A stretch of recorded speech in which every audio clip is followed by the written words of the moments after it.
ஆனா அந்த கிட்ட போய் பேசுறதை விட எனக்கு உங்ககிட்ட வந்து பேசுறது ரொம்ப சந்தோஷம். ஏன் தெரியுமா? பசுமரம் மாதிரி இருக்கிறது இங்கதான் அந்த ஆணில இருக்குது. ரைட்?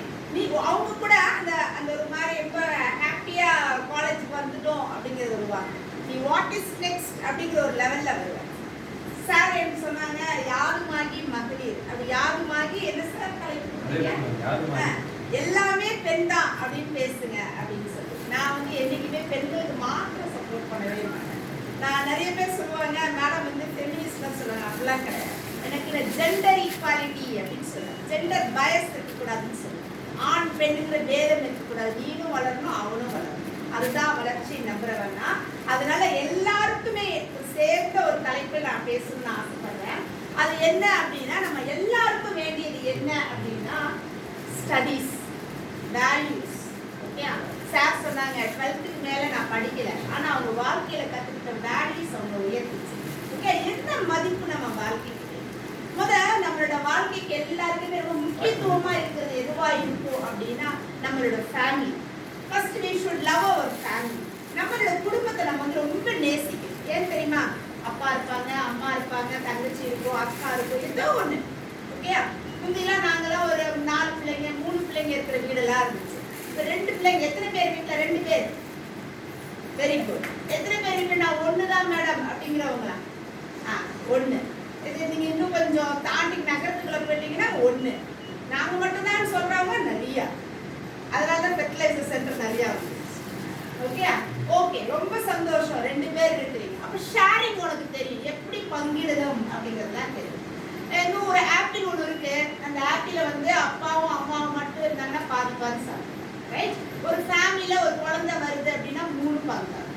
4 பேரா வந்துட்டாங்கன்னா 4 பங்காகும். ஒருவேளை விருந்தாடிலாம் வந்துட்டாங்க அப்படின்னா நம்ம எல்லாருக்கும் பகிர்ந்து கொடுக்குற மாதிரி இருக்கும். எல்லாருக்கும் ஒரு ஆப்பிள், ஒரு ஆப்பிள் போய், அரை ஆப்பிள் போய், 1/4 ஆப்பிள் போய் அது ஒரு துண்டு கிடைக்குமா? ரைட்? ஒரு துண்டு கிடைக்குமா? இதுதான் நம்ம ஷேர் பண்ணியிருக்கோம்.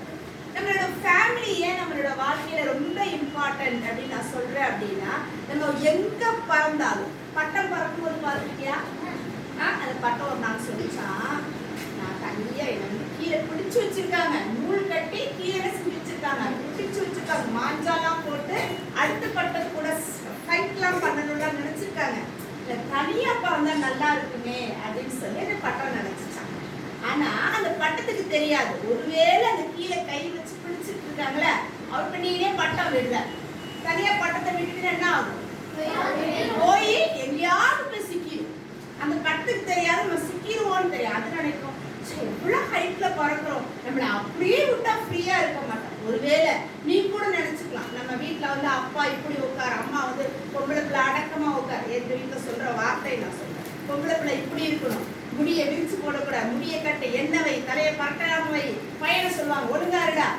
பொம்பளை பிள்ளை சொல்லுவாங்க அண்ணன் தட்டையும் சேர்த்து கழுவிட்டு போப்பா சொல்லுவாங்களா? உன் தட்டை மட்டும் அண்ணன் தட்டை. பொம்பளை பிள்ளை குடிச்சு கூட்டு வீட்டு வேலையெல்லாம் சரி, பையனை சொல்லாதம்பாங்க. ஆனா பையனும் கத்துக்கணும். சரியா? உங்க வீட்டுல அப்படிலாம் சொன்னா சொல்லு. இல்லம்மா நானும் கத்துக்கிறேன், ஒருவேளை ஹையர் ஸ்டடீஸ்லாம் போறேன், வெளியெல்லாம் படிக்கணும்னா எனக்கு குட்டி குட்டி வேலையெல்லாம் தெரியணும். எனக்கு ஒரு பையன் இருக்கான், சரியா? அவனை நான் 6th படிக்கும் போதே தனியா விட்டுட்டு நான் இங்க வேலைக்கு வந்துருக்கேன். வீக்லி ஒன்ஸ் தான் ஊருக்கு போவேன் சமையல்ல. ரொம்ப அப்பெல்லாம் நாப்கின் முதல் கழுத்து இருக்கிற வரைக்கும் வேலை இருக்கும், ராத்திரி 11 மணி வரைக்கும் வேலை இருக்கும். ஸோ அந்த மாதிரி டைம்லலாம் என் பையனுக்கு அவன் தான் ஃபோன்லேயே சொல்ல அப்படி செஞ்சு மெயில் வந்து சமைச்சு வச்சாலும் கூட சூடு பண்றதாகட்டும் தனியாக செஞ்சுட்டு குட்டி குட்டி வேலையெல்லாம் அவனுக்கு கற்றுக் கொடுத்துருக்கேன். இப்போ வரைக்கும் என்னை தேடாட்டினால நான் செஞ்சு வச்சுட்டு அவன் செஞ்சு சாப்பிட்டுக்கிற அளவுக்கு அவனுக்கு ஒரு சமையல் கற்றுக் வச்சிருக்கேன். ஓகே, என்னதான் மெயில் வந்தாலும் எது கண் கையே கணக்கு உதவிங்கிற மாதிரி வராது. ஸோ எதுவுமே ஜெண்டர் பயஸ், பொம்பளை பிள்ளை வேலை இல்லாமல் நீடு கற்று. ஓகே, அது மாதிரி இந்த பட்டம் என்ன பண்ணுச்சா, இந்த தனியாக விட்டா நான் பறந்துடுவேனே அப்படின்னு நினைக்கிற மாதிரி நம்ம நினைச்சிடக்கூடாது. நம்ம வீட்டில் கண்டிப்பு இப்படி கற்றுக்கோ, அப்படி கற்றுக்கோ, நேரம் இல்லை, தலையில என்ன வை, அங்கே திரும்பாது இங்கே திரும்பாது வீட்டில் சொல்கிறாங்களா? சொன்னாங்கன்னா நீ பெஸ்ட், நீ ரொம்ப கொடுத்து வச்சுருவேன். ஒருவேளை சொல்லல அப்படின்னா டீச்சர்ஸ் கண்டிப்பாக சொல்லுவாங்க. சொல்லுவாங்களா? ஏய் நேரம் உட்கார் அப்படின்னு சொல்லுவாங்க. சொல்லுவாங்களா? சொல்லுவாங்களா? நான் ஏன் பசங்கள்கிட்ட சொல்லுவேன் சிட் ஸ்ட்ரைட் அப்படின்னு சொல்லுவேன். ஏன் அப்படின்னா குடிச்சு உட்காரும் போது முதுகு வளைஞ்சிரும். ஓகே, உன்னோட தோற்றமே வெளியில போகும்போது நல்லா இல்லாம போயிடும். ஓகே, நேரா இருக்கணும், நேரா பண்ணணும், நேரா உன்னோட தோற்றம் இருக்கணும், நடை இருக்கணும், போன கால் மாதிரி நடக்கக்கூடாது. அப்படிலாம் எதுக்கு சொல்றோம் அப்படின்னா, பி வீட்டில் கண்டிக்கல அப்படின்னா டீச்சர்ஸ் உண்மையிலே கண்டிப்பா சொல்லுவாங்க.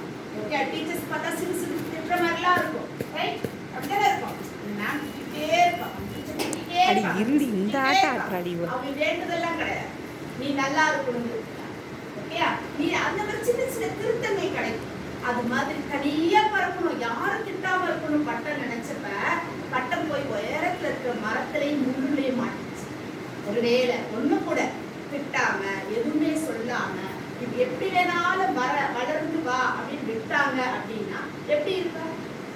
எப்படி இருப்ப நினைச்சு பாரு. எப்படி இருப்ப? எப்படி இருப்ப? ஸ்கூலுக்கு வந்திருக்க மாட்டேன், நீட்டா ட்ரெஸ் பண்ணிருக்க மாட்டேன். ரைட், அப்படிதான். உன்னோட ஒன்னையும் சுத்தமா வச்சிருக்க மாட்டேன். பல்லு விளக்கு புளி அப்படி சொல்றதுக்குள்ள ஆள் தேவைப்படும். ரைட், அப்படிதானே? ஆமா, எல்லாருக்கும் அப்படி. எல்லா ஒரு வயசுல ஒரு கண்டிப்பு எல்லா இடத்துலயும் தேவை. ஸோ இந்த கண்டிப்போட வளர்ற குழந்தை எப்படி இருக்கும் அப்படின்னா நல்லா வளரும். ரெண்டாவது ஒரு பொறுப்பு ஒன்று நான் சொன்ன, ஃபேமிலி ரொம்ப முக்கியம் அப்படின்னு சொல்லிட்டு ஃபேமிலியில கொடுக்குற குட்டி குட்டி திருத்தங்களை கூட கரெக்ஷனை கூட நீ எடுத்துக்கிட்ட அப்படின்னா உன்னோட வாழ்க்கை வந்து என்னைக்குமே நல்லா இருக்கும். ஓகேயா, ரொம்ப டிசிப்ளின் பார்த்து சொல்ல சொல்லுவாங்க. நல்ல பிள்ளை, சில பிள்ளைகள் சொல்லுவாங்க டீச்சர்ஸ் நல்ல வீட்டில் வளர்த்துருக்காங்க. ஓகே, ஒருவேளை நாளைக்கு கல்யாணம் பண்ணி போற இடத்துல அவங்க சொல்லுவாங்க வீட்டை நல்லா வளர்த்துருக்காங்க. நாளைக்கு ஒரு வேலைக்கு போற இடத்துல கரெக்டா வச்சுக்கிறது, டிசிப்ளினா வச்சுக்க சொல்லுவாங்க. சூப்பரா வீட்டில் சொல்லி கொடுத்துருக்காங்க, டீச்சர்ஸ் நல்லா சொல்லி கொடுப்பாங்க. ஓகே, ஸோ இந்த சின்ன சின்ன விஷயங்கள் ஃபேமிலியில. அடுத்தது எது ரொம்ப இம்பார்ட்டன்ட் நம்மளோட லைஃப்ல அப்படின்னு பார்த்தேன் அப்படின்னா ஹெல்த். ஹெல்த்னா தெரியும் தானே, நம்ம காலம்பரை இருந்துச்சு ஏதாவது ஒன்று செய்வோம். அப்பா சமயத்தில் நடக்க போவாங்க, சமயத்தில் அம்மா புரிஞ்சு எல்லா வேலையும் செய்வாங்க. இப்போ எல்லாம் மிக்சி கிரைண்டர்னு வந்தாலும் கூட அம்மா இங்கேயும் இங்கேயும் சொல்லுவாங்க. யாராவது சொல்லுவாங்க நீ கொஞ்சம் நடந்து போமா. ஆமா, வீட்டில் இங்கேயும் நடக்கிறதே எனக்கு போதுமே அப்படிலாம் சொல்லுவாங்க. கேள்விப்பட்டிருக்கியா? ஸோ குட்டி குட்டி எக்ஸசைஸ் பண்றதுன்றது மாத்திரம் இல்லாம நம்ம சாப்பிடுற உணவு, ஜங்க் ஃபுட் இன்னைக்கு நிறைய இருக்குல்ல.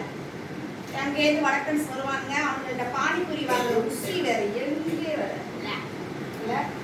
அம்மா வேலையா? அம்மா வேலை. எத்தனை பேர் பானிபூரி சாப்பிட்டுருக்க? நான் ஒரு தடவை பானிபூரி கதையை சொல்றேன், நீ வாழ்க்கையில அதுக்கப்புறம் சாப்பிடவே மாட்டேன். சொல்லட்டா அந்த கதை? அங்க சொரிவா, இங்க சொரிவா. ரைட், அதை சொரிஞ்சு அந்த அழுக்கு கை அவனே பார்த்துருக்கே குளிச்சு பல மாசம் ஆன மாதிரி பார்த்துருக்கியா? அம்மா வேலை. நம்ம ஊர் சாப்பாடு சாப்பிட்டுருப்பாரு, நம்ம ஊர் அதிரசம், நம்ம ஊர் முறுக்கு, நம்ம ஊர் இட்லி தோசை, இது எப்படி ருசியா இருக்கும். அந்த பானிபூரியை அவன் அழுக்கு தண்ணியை ஊற்றி கையில ஓட்ட ஒன்று போட்டு அதை கொடுப்பான். நம்ம ஊர் சாப்பாடு புரிஞ்சு சாப்பிடுவோம் இல்ல, அப்படிதானே சாப்பிடுவோம். அவன் ஊர் சாப்பாடு எப்படி சாப்பிடுவ?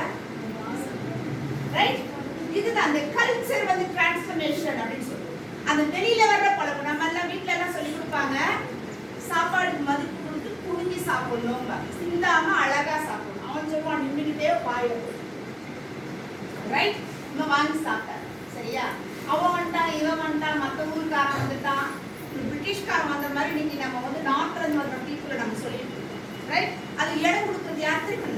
நம்ம வந்து அவன் கடை எப்படா பானிபூரி கடை போவோம். சாயந்தரம் போய் பாரு, ஸ்கூல் ஸ்டூடெண்ட்ல இருந்து காலேஜ்ல இருந்து அங்கதான் நிற்கும். அவனை வளர்த்து விடுறதே யாருன்னு பார்த்தா நீங்க தான்.